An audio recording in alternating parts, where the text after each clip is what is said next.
Perhaps the most famous hometown hero of the West End is Leonard Nimoy. Granted, the West End that Dr. Spock grew up in and the West End of today are completely different. I doubt the building that he grew up in survived the progress of urban renewal in the late 1950s. If the older buildings in Boston aren't piquing your interest, but you still want to live close to downtown, then the West End is a great option for you. You've got lots of new apartments and high-rises to choose from, and these high-rises typically include heat, have central AC, have a parking space for you, which will cost you about $400 to $500 a month, but it's still your own space, a gym, and they'll include all of their amenities that you're used to in the 21st century, such as laundry and a dishwasher. Note, there are older buildings in this neighborhood, at least those that survived urban renewal, but generally speaking, if you're apartment hunting in the West End, you're looking at newer buildings like these. The West End will give you easy access to the T. The orange line and green line are close, and depending on where you live, you might even be close to the blue line and red line as well. If you work in the financial district, you can easily walk from the West End, and if you're feeling lazy, you can just hop on the T. If you're working at MGH, the West End is incredibly convenient. In fact, if you work at MGH, you might never even have to leave the West End if you don't want to. You need groceries? You have a Whole Foods market and a massive Star Market in the neighborhood. You want to work out? If your apartment doesn't have a gym, you have options. You're hungry? There's lots of restaurants for you to choose from.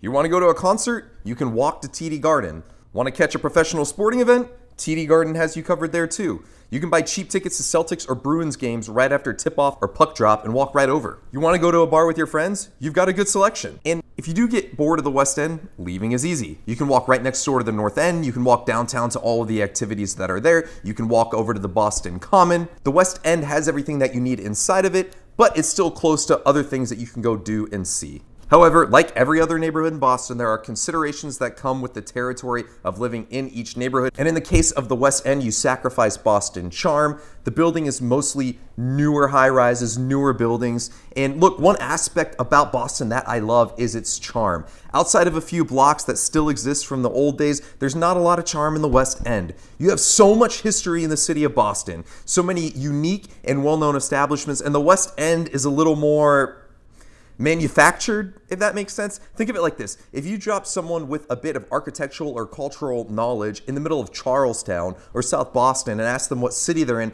I think they can make a pretty good guess that they're in Boston or at least somewhere in the northeastern United States.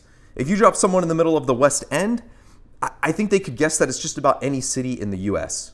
Relative to other parts of Boston, the West End can be pricey, but you do need to do the math on what's included in your luxury apartment to see if it's worth it. Honestly, the potential to not need a car, have a roommate, with heat included, and gym access, I could see the possibility of one of these types of apartments being worked into your budget depending on your salary. The West End skews younger, so it's definitely a spot that attracts young professionals without kids. Due to the price of living here, I don't think there's a ton of college grads, but rather young people whose established careers brought them to the area, thus they're being compensated for living in such an expensive city. Bottom line, the West End is a good area for young professionals. If you're looking at moving to the West End, you can expect to pay about $3,000 for a one-bedroom apartment and $3,800 for a two-bedroom apartment.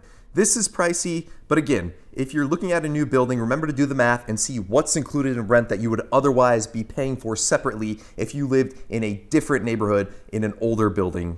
So this concludes my brief overview of the West End. Please let me know in the comments any aspects of the neighborhood that I missed or any recommendations you would have for those visiting the neighborhood. Please like the video if you enjoyed, and please subscribe to see similar videos.